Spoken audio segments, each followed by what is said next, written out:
Ya, selamat pagi semua. Mari kita berdoa dulu sebelum kita mulai. Bapa di sorga, terima kasih untuk kesempatan pada pagi hari ini untuk hamba-Mu bisa menyampaikan kebenaran firman-Mu Tuhan. Kiranya dengan benih firman yang ditabur, kami bisa memahami tentang bertobat itu perlu meninggalkan perbuatan dosa kami Tuhan. Kiranya Kau urapi hamba-Mu yang banyak kekurangan ini, agar apapun yang Kau perkatakan hanya daripada-Mu. Dalam nama Tuhan Yesus, kita semua siap mendengarkan firman Tuhan, kita katakan amin. Oke, kita akan maaf, kita akan melanjutkan tema tentang hidup dalam pertobatan kemarin ya. Nah, hari ini dengan subtema meninggalkan dosa atau kejahatan. Ya, jadi banyak orang yang belakangan ini um, hanya sukanya ngaku dosa aja, nah, hanya sukanya bilang di mulut bahwa ingin bertobat gitu ya, tetapi masih suka hidup dalam perbuatan dosa lamanya. Ya, jadi pertobatan itu tidak diukur dari berapa sering kita ngaku dosa, berapa sering kita nangis-nangis gitu ya. Nah, tetapi berapa sering kita berusaha meninggalkan perbuatan dosa atau perbuatan kejahatan kita. Ya. Saya berikutnya kita akan lihat arti dari meninggalkan perbuatan dosa. Nah, di dalam perjanjian lama dalam bahasa Ibrani ada kata meninggalkan itu menggunakan kata azab. Nah, kata azab di sini punya arti meninggalkan atau meninggalkan secara sadar atau membuang gitu ya atau tidak lagi mengikuti. Nah, itu artinya ya. Dan di sini kita gunakan dalam konteks meninggalkan jalan dosa atau kembali pada jalan Tuhan. Nah, itu sering ditulis kalau misalnya di perjanjian lama, misalnya di Yesaya 55 ayat 7. Di situ dikatakan, baiklah orang fasik meninggalkan jalannya dan orang jahat meninggalkan rancangannya. Nah, ini meninggalkan di sini menggunakan kata azab gitu ya. Lalu kalau di perjanjian baru di bahasa Yunani, nah di situ kata meninggalkan atau bertobat menggunakan kata metanoia. Nah, kata metanoia sendiri artinya mengubah pikiran atau arah atau cara pandang, mengubahnya dengan berbalik dari dosa kepada Allah gitu ya. Jadi bukan hanya sekedar menyesal gitu, tapi mengubah seluruh arah hidup. Kalau kita pakai ayat di perjanjian baru ini, misalnya pemakaian di Lukas 13 ayat 3. Di situ dikatakan, jika kamu tidak bertobat, kamu semua akan binasa. Nah, bertobat di sini metanoia tulisnya. Ya. Jadi dari pengertian dua bahasa asli Alkitab tadi di atas, maka dapat disimpulkan meninggalkan dosa itu artinya berpaling atau berbalik dari jalan yang salah kepada jalan Tuhan.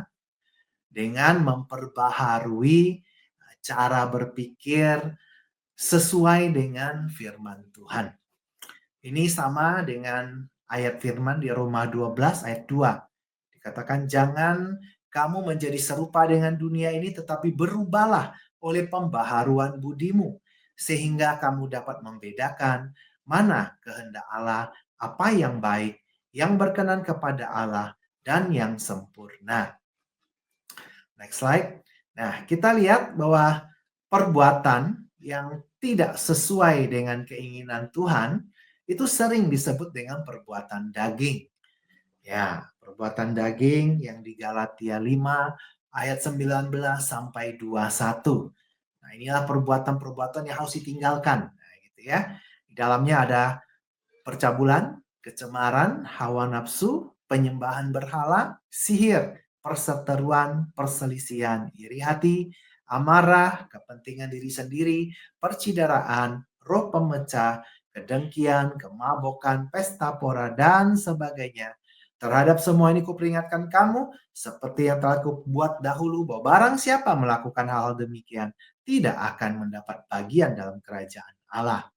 Makanya istilah bertobat itu harus meninggalkan perbuatan-perbuatan ini, karena kalau tidak bisa dapat bagian dalam kerajaan Allah. Nah, maka Makanya kita meninggalkan itu sama dengan kita menyalibkan. Nah, menyalibkan perbuatan daging ini. Seperti di Galatia 5 ayat 24. Barang siapa menjadi milik Kristus, ia telah menyalibkan daging dengan segala hawa nafsu dan keinginannya.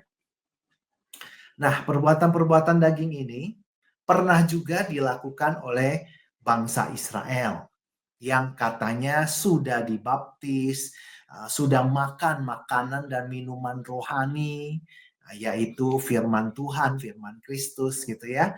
Nah, tetapi mereka tidak meninggalkan perbuatan daging, sehingga mereka tetap binasa. Ini ditulis oleh Rasul Paulus di 1 Korintus 10 ayat 2 sampai 5. Dikatakan untuk menjadi pengikut Musa, mereka semua telah dibaptis dalam awan dan dalam laut. Mereka semua makan makanan rohani yang sama dan mereka minum minuman rohani yang sama. Sebab mereka minum dari batu karang rohani yang mengikuti mereka dan batu karang itu adalah Kristus. Tetapi sungguh pun demikian, Allah tidak berkenan kepada bagian terbesar dari mereka karena mereka ditewaskan di padang gurun. Nah, ini sangat sangat sesuai dengan kadang cara berpikir orang-orang percaya sekarang. Hampir sama dengan orang Israel. Pikirnya udah dibaptis, ya kan? Oh, udah sering baca firman. Oh, udah pasti masuk surga, ada gitu ya. Ternyata enggak tuh. Bangsa Israel yang sudah dibaptis, sudah banyak tahu firman, waktu itu hukum-hukum Taurat. Tapi mereka tetap binasa. Nah, selanjutnya kita lihat. Perbuatan jahat atau perbuatan dosa yang bangsa Israel tetap lakukan waktu itu yang menyebabkan mereka binasa. Nah, gitu ya. Apa aja sih yang kata Rasul Paulus ini harus menjadi contoh bagi kita di zaman sekarang. Nah, di ayat 7 sampai 10 di 1 Korintus 10. Ayat 7 dikatakan dan supaya jangan kita menjadi penyembah-penyembah berhala sama seperti beberapa orang dari mereka, seperti ada tertulis, maka duduklah bangsa itu untuk makan dan minum. Kemudian bangun mereka dan bersukaria. Ayat 8, janganlah kita melakukan percabulan, seperti yang dilakukan beberapa orang dari mereka. Sehingga pada satu hari tewas 23.000 orang. Dan jangan kita mencobai Tuhan, seperti yang dilakukan beberapa orang dari mereka. Sehingga mereka mati di pagut ular. Dan jangan bersungut-sungut, seperti yang dilakukan beberapa orang dari mereka, sehingga mereka dibinasakan oleh malaikat maut. Nah, ini adalah perbuatan-perbuatan daging yang masih dilakukan bangsa Israel walaupun sudah dibaptis, walaupun sudah banyak baca firman, yang akhirnya mereka dibinasakan, dan ini menjadi contoh bagi kita yang hidup di akhir zaman. Nah, ini dikatakan oleh Rasul Paulus di ayat 6 dan ayat 11. Nah, dikatakan di ayat 6-nya, semua ini telah menjadi sebagai contoh bagi kita untuk memperingatkan kita supaya jangan kita menginginkan hal-hal yang jahat seperti yang telah mereka perbuat. Ayat 11, semuanya ini telah menimpa mereka sebagai contoh dan dituliskan untuk menjadi peringatan bagi kita yang hidup pada waktu di mana zaman akhir telah tiba. Nah, ini kita harus benar-benar perhatikan. Kita bahas satu persatu. Apakah masih kita lakukan nggak sih? Dan kalau masih lakukan, cepat tinggalkan. Karena itu akan membuat kita binasa. Coba kita lihat, next slide. Dosa yang mereka lakukan waktu itu, dosa menyembah berhala, yang di ayat 7. 1 Korintus 10 ayat 7, di situ dikatakan, dosa penyembah berhala. Ini merupakan dosa menduakan Tuhan. Jadi menyembah berhala tuh definisinya adalah segala sesuatu yang membuat kita menomorduakan Tuhan atau menomorsatukan sesuatu itu. Nah, bisa banyak macam. Kalau zaman dulu mereka membuat patung-patung gitu ya. Ya, sehingga mereka menyembah, sehingga bukan menyembah Allah Abraham, Ishak dan Yakub lagi, tapi justru menyembah patung-patung. Nah, ini misalnya di Ulangan 7 ayat 25 sampai 26. Itu dikatakan, Patung-patung Allah mereka haruslah kamu bakar habis, perak dan emas yang ada pada mereka. Jangan kau ingini dan kau ambil bagi dirimu, supaya jangan kau terjerat karenanya, sebab hal itu kekejian bagi Tuhan Allahmu. Dan jangan kau membawa sesuatu kekejian masuk ke dalam rumahmu, sehingga engkau pun ditumpas seperti itu. Haruslah engkau benar-benar merasa jijik dan keji terhadap hal itu, sebab semuanya itu dikhususkan untuk dimusnahkan.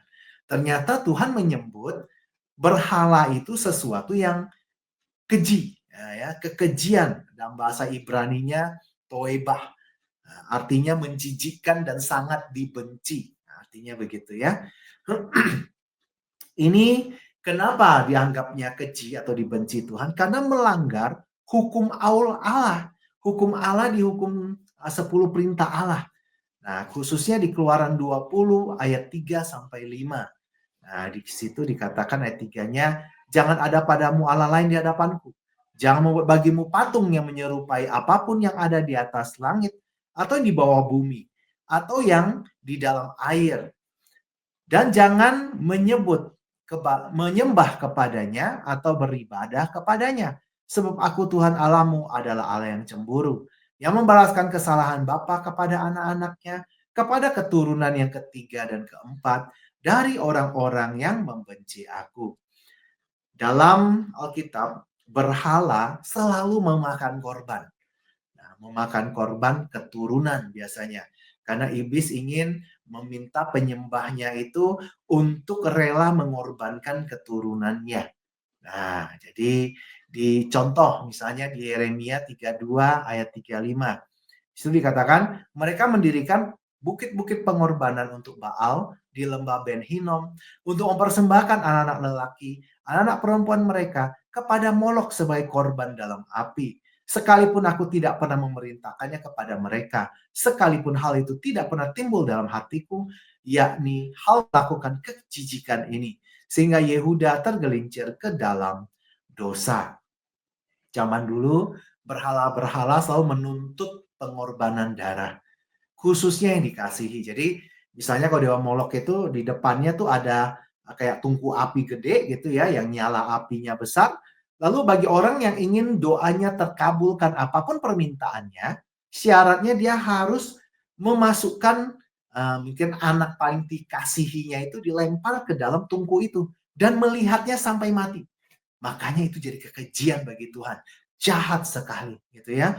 Mau anaknya teriak-teriak, "Papa sangat panas," gitu ya, nggak peduli. Pokoknya tunggu sampai mati. Nah ini ya, makanya dulu zaman-zaman berhala, penyembahan berhala atau yang disebut sesuatu yang menomor satukan sesuatu di atas Tuhan gitu ya, itu adalah penyembahan pada dewa-dewi, roh-roh jahat, melakukan peramalan, ke dukun-dukun, sihir, dan sebagainya. Zaman sekarang ada nggak? Ada juga yang masih melakukan itu. Yang ke Gunung Kawi lah gitu ya, minta jimat di kelenteng-kelenteng atau kemanapun gitu ya. Nah, atau suka lihat misalnya zodiak gitu ya untuk peramalan, feng shui gitu ya. Tapi ada juga hal lain yang bisa mengorbankan keluarga kita karena menomorsatukan hal-hal tertentu. Misalnya hobi, gitu ya, pekerjaan atau usaha. Itu bisa jadi berhala zaman modern. Di mana itu bisa mengorbankan keluarga. Berapa banyak orang meninggalkan keluarganya karena hobinya, karena pekerjaannya, sehingga nggak pernah ada waktu buat keluarga. Bahkan kadang pelayanan pun bisa menjadikan kita mengorbankan keluarga. Ada sempat saya ketemu uh, orang yang saya layani di penjara, dia ada anak pendeta dan dia jadi pemakai narkoba. Kenapa? Karena stres, sedih, kesel karena lihat bapaknya kalau melayani orang mau jam 1 jam 2 dipanggil orang pasti siap. Nah, gitu ya. Tapi ketika anaknya minta waktu, nggak ada waktu, Nak. Papa mau pelayanan. Hati-hati ya dengan sesuatu yang bisa mengorbankan keluargamu. Komitmen kita adalah kita harus meninggalkan penyembahan berhala ini. Buang jimat-jimat yang ada, jangan percaya lagi sama ramalan gitu ya. Fokuslah pada Tuhan. Dan usahakan apapun yang kita lakukan jangan sampai mengorbankan keluarga kita. Ya, saya juga sama di zaman dulu, saya suka jimat. Nah, gitu ya. Saya dari Kalimantan Barat dan itu sesuatu yang biasa bagi budaya orang-orang yang tinggal di sana. Dan dengan jimat itu saya berharap saya bisa mendapatkan sesuatu, berkat-berkat duniawi, supaya saya bisa karena saya cinta uang waktu itu gitu ya. Nah, sehingga dengan memakai jimat itu saya berharap bisa gampang rezeki. Ya, tapi akhirnya masuk penjara. Ya, jadi kita harus tinggalkan ya. Lalu next slide, dosa yang mereka lakukan, bangsa Israel lakukan dan mengakibatkan kebinasaan itu adalah percabulan dan perzinahan. Nah, itu yang di ayat 8-nya di 1 Korintus 10. Kenapa dibenci Tuhan? Perzinahan itu tanda ketidaksetiaan. Nah, gitu ya. Malaiki 2 ayat 15. Bukankah Allah yang Esa menjadikan mereka daging dan roh? Dan apakah yang dikehendaki kesatuan itu? Keturunan ilahi. Jadi jagalah dirimu dan janganlah orang tidak setia terhadap istri dari masa mudanya. Nah, kita harus bisa membedakan. Percabulan itu bagi orang yang tidak terikat dalam pernikahan. Perzinahan kalau sudah terikat dalam pernikahan, gitu ya. Jadi perbuatannya sama, hanya statusnya berbeda, gitu ya. Nah, kalau berzina berarti statusnya menikah. Dan kalau statusnya menikah, maka dianggapnya tidak setia ketika dia berzina. Nah, kenapa begitu? Karena pernikahan menurut Alkitab itu gambaran hubungan Kristus dengan jemaat, di mana hubungan itu selalu setia. Kristus pada jemaatnya selalu setia. Efesus 5 ayat 31 32. Sebab itu laki-laki akan meninggalkan ayahnya dan ibunya dan bersatu dengan istrinya, sehingga keduanya menjadi satu daging. Rahasia ini besar, tetapi aku maksud adalah hubungan Kristus dan jemaat. Jadi jinah jangan hanya pikir oh jinah itu yang penting kamu harus berhubungan badan dengan pasangan dengan wanita atau apa gitu ya, dengan lawan jenis maksudnya gitu ya. Bukan hanya begitu, tapi keinginan untuk melakukannya pun sudah jinah. Jadi di pikiran mau itu sudah jinah. Matius 5 ayat 28. Tetapi aku berkata kepadamu, setiap orang yang memandang perempuan serta menginginkannya sudah berzina dengan dia di dalam hatinya. Jadi Yesus mengajarkan sesuatu yang lebih lagi, lebih berat sebenarnya tuntutan di perjanjian baru. Perjanjian lama orang Yahudi hanya mikir kalau cuma mikirin nggak masalah. Nah, gitu ya. Yang penting jangan bersetubuh langsung. Tapi di zaman perjanjian baru Yesus melengkapi, menyempurnakan hukum itu. Bahwa dengan pikiran pun tetap dianggapnya berzina. Jadi bagi orang yang masih suka misalnya melakukan masturbasi, onani, apa gitu ya, cepatlah meninggalkan ya. Lalu kenapa ini kejijikan bagi Tuhan? Karena ini pencemaran rumah tangga. Nah, di Ibrani 13 ayat 4 dikatakan, hendaklah kamu semua hormat terhadap perkawinan dan jangan kamu mencemarkan tempat tidur, sebab orang-orang sundal dan pezina akan dihakimi Allah. Nah, ini dosa yang pasti akan dihakimi Allah, ada hukumannya. Makanya bangsa Israel sampai binasa di padang gurun. Di Malaiki 2 ayat 14 dan 16 dikatakan, dan kamu bertanya oleh karena apa? Oleh sebab Tuhan telah menjadi saksi antara engkau dan istri masa mudamu, yang kepadanya engkau telah tidak setia. Padahal dialah teman sekutumu, teman istri seperjanjianmu. Sebab aku membenci perceraian, firman Tuhan Allah Israel. Juga orang yang menutupi pakaiannya dengan kekerasan, firman Tuhan semesta alam. Maka jagalah dirimu dan jangan berkhianat. Ya, Tuhan benci pengkhianatan. Karena dia Allah yang setia. Ya. Lalu dikatakan juga pencemaran diri sebagai bait suci Allah. Dosa perzinahan, dosa percabulan mencemarkan kita sebagai bait suci Allah. 1 Korintus 6 ayat 18 sampai 19 dikatakan, jauhkanlah dirimu dari percabulan. Setiap dosa lain yang dilakukan manusia terjadi di luar dirinya. Tetapi orang yang melakukan percabulan berdosa terhadap dirinya sendiri. Atau tidak tahukah kamu bahwa tubuhmu adalah bait Roh Kudus yang diam di dalam kamu. Roh Kudus yang kamu peroleh dari Allah dan bahwa kamu bukan milik kamu sendiri. Atau di Amsal 6 ayat 32, siapa yang melakukan zina tidak berakal budi. Orang yang berbuat demikian merusak diri. Nah, jadi pencemaran pada diri sendiri, atas kehendak sendiri, yang membuat Roh Kudus tidak bekerja maksimal lagi di dalam diri kita. Makanya hati-hati dalam dosa yang satu ini. Nah, kenapa juga kita nggak boleh berzina, bercabul gitu ya? Karena ini bisa mendatangkan kutuk penderitaan. Nah, khususnya kutuk kemiskinan dan cemooh di masa hidupnya. Kita lihat di Amsal 5 ayat 3 dan 10. Karena bibir perempuan jalang menitikkan tetesan madu, dan langit-langit mulutnya lebih licin daripada minyak.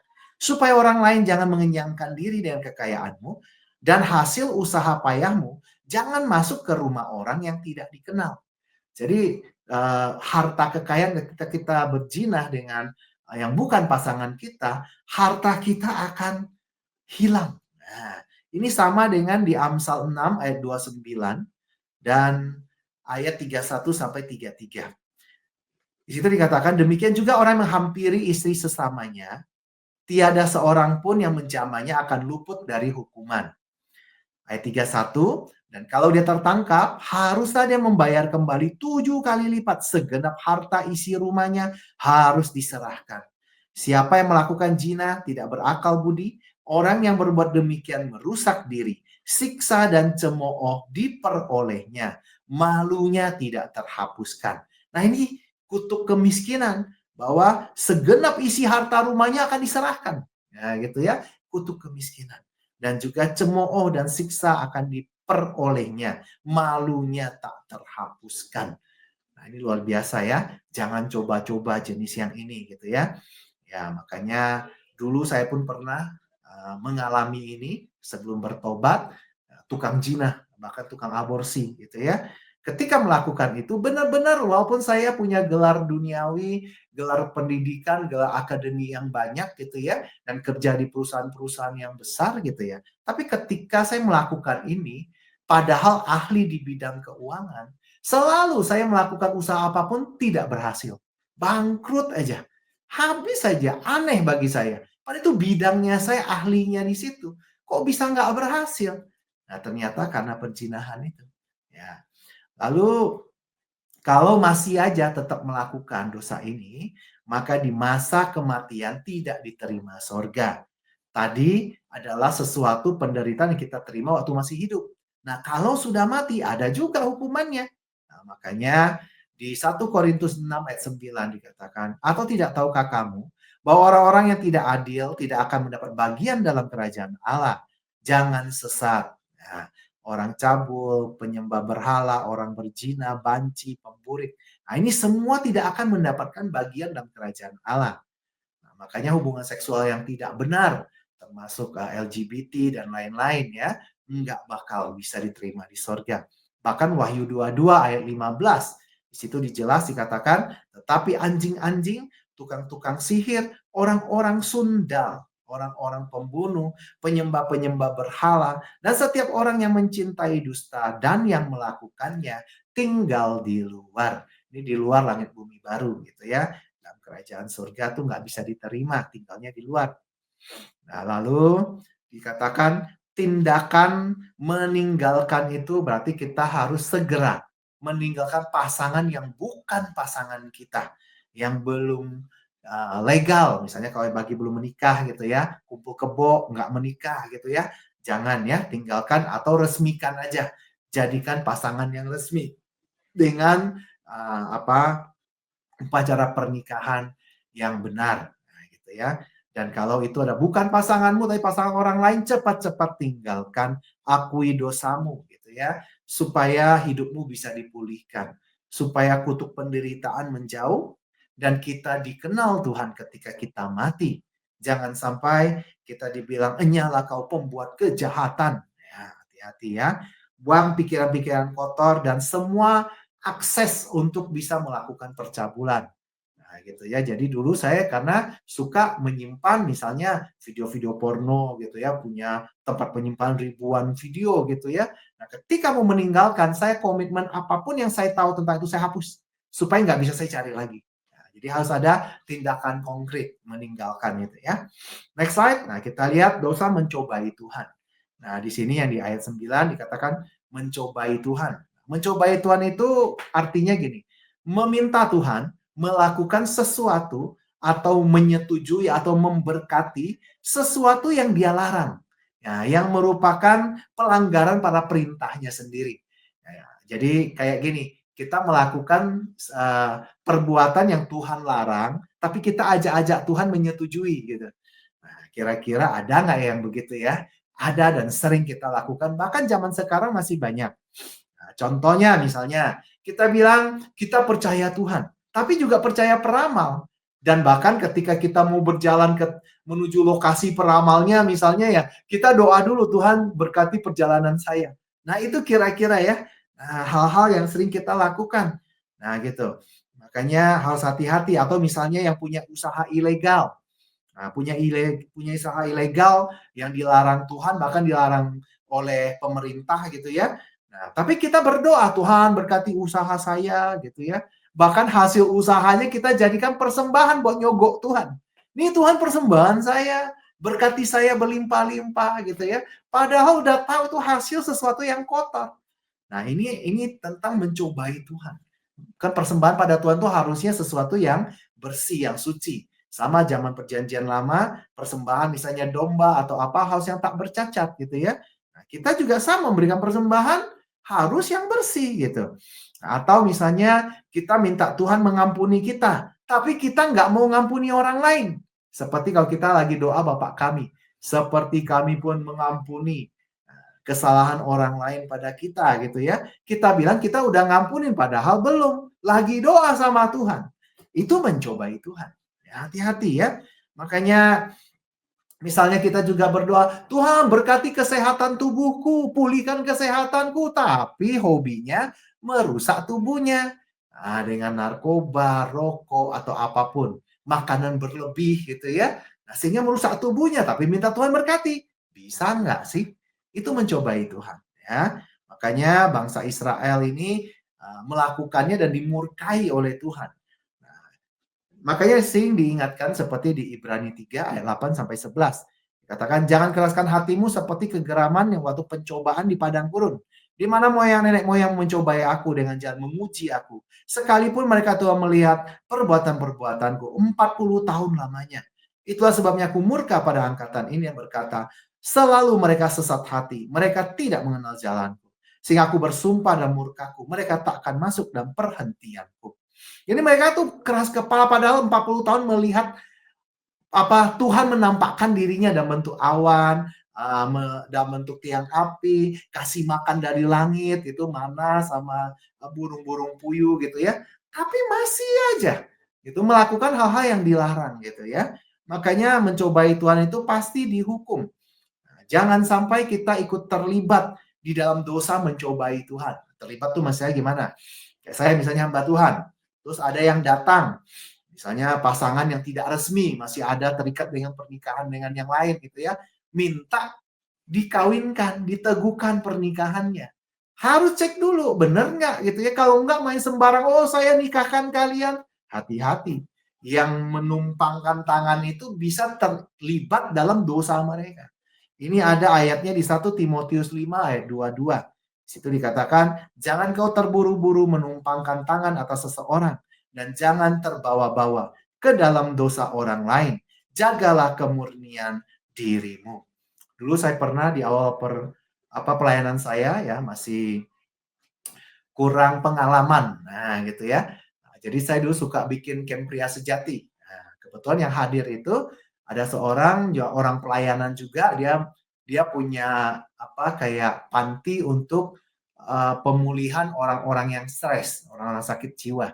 Banyak sekali, ada lebih 60 orang yang dia tampung. Nah, bapaknya sendiri punya gereja. Nah, gitu ya, hamba Tuhan. Nah, tapi dia kawin cerai. Nah, gitu. Dan akhirnya waktu ketemu saya pun lagi mau menikah dengan seorang wanita yang juga belum beres pernikahannya dengan orang lain. Nah, gitu. Tapi dia berusaha menikah di gereja yang bukan di gereja bapaknya. Nah, di gereja temannya yang sering dia kasih sumbangan. Nah, karena sering dikasih sumbangan berutang budi ya, temannya nikahkan gitu. Keluarlah surat pernikahan. Nah, tapi waktu saya bikin camp, dia datang hadir. Nah, dan dia datang pada saya, Pastor boleh nggak teguhkan pernikahan kami ini bukti surat nikahnya kami sudah menikah. Minta diteguhkan, didoakan. Oke, saya nggak cek lagi, langsung aja. Nah, saya bilang, wah saya teguhkan pernikahan ini gitu dan lain-lain ya. Setelah selesai, kira-kira 3 bulan kemudian, mereka mau cerai. Ribut ceritanya.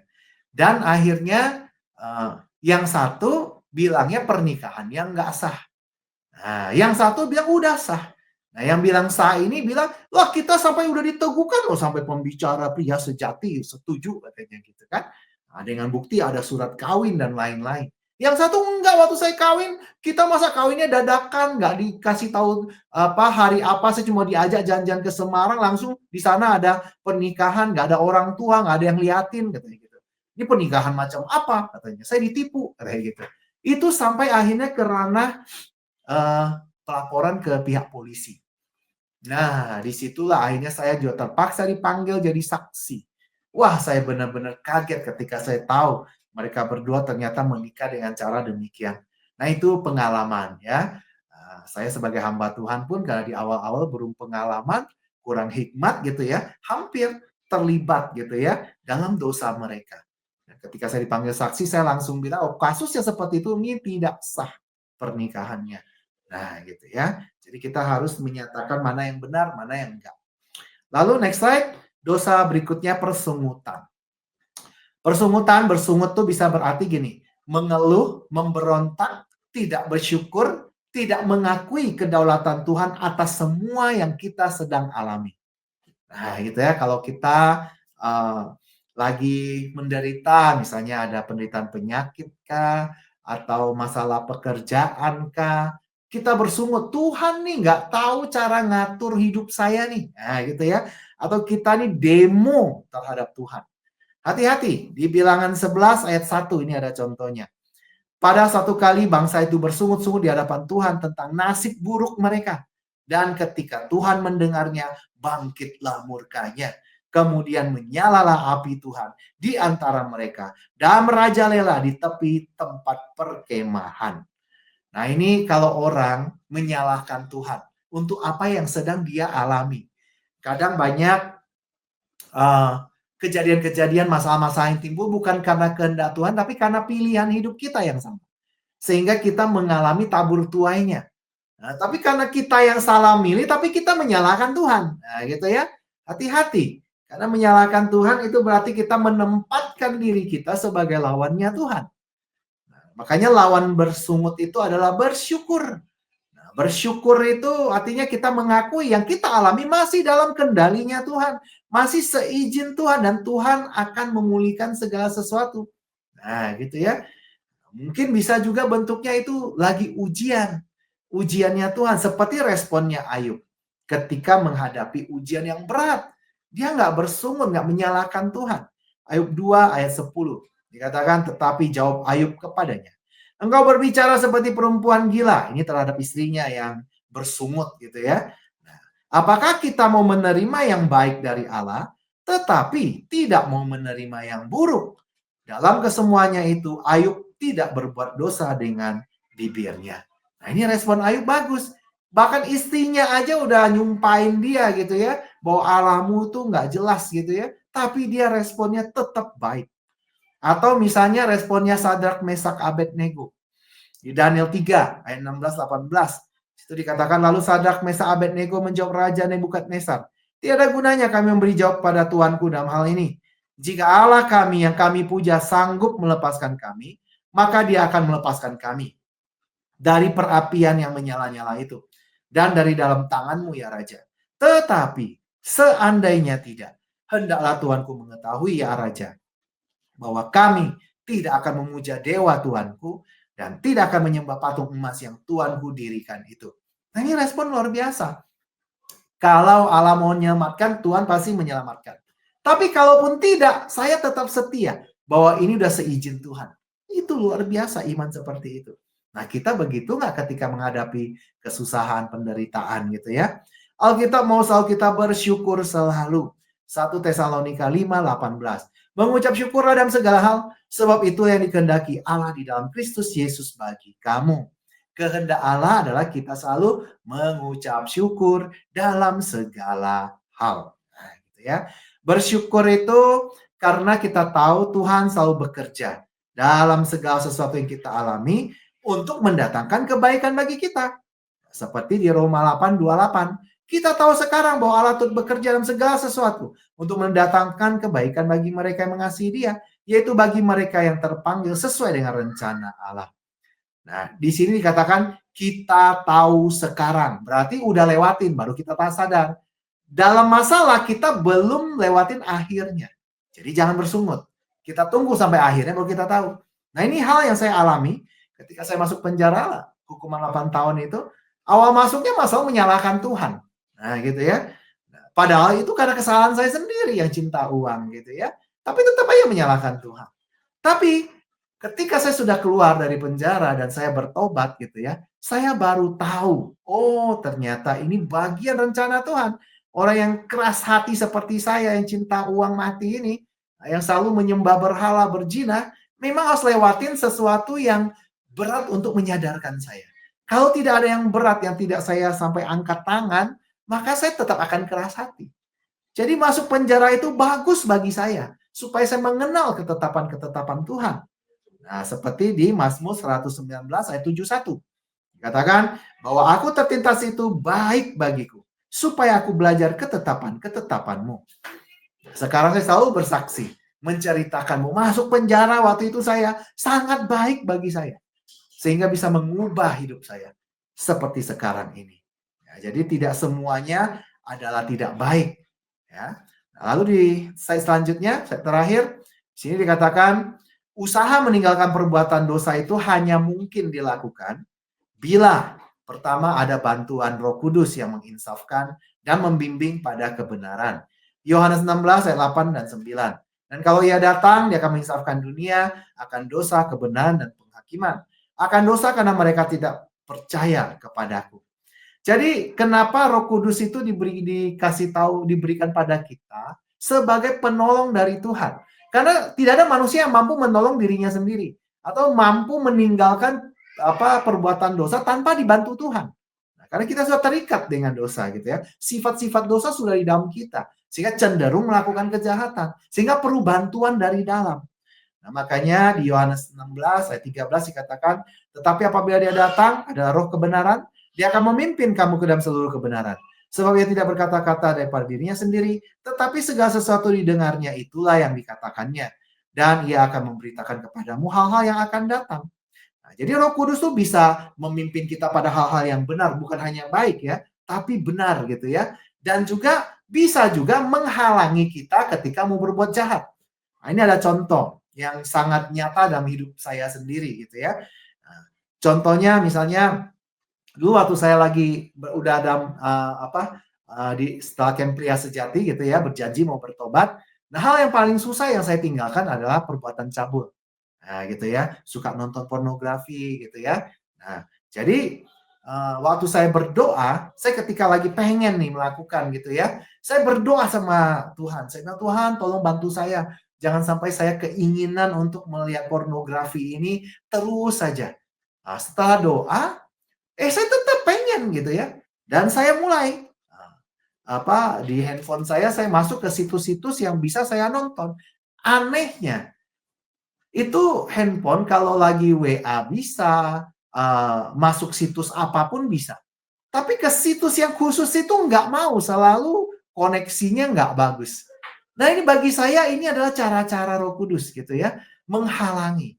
Nah, gitu. Jadi bukan tidak mungkin Tuhan menggunakan segala cara menolong kita. Nah, gitu. Ini sama dengan halnya misalnya para rasul ketika ingin menginjil. Nah, menginjil itu sesuatu yang baik ya. Tapi kalau waktunya belum tepat, Roh Kudus pun bisa menghalangi. Contoh di kasusnya di Kisah Para Rasul 16 ayat 6 sampai 7.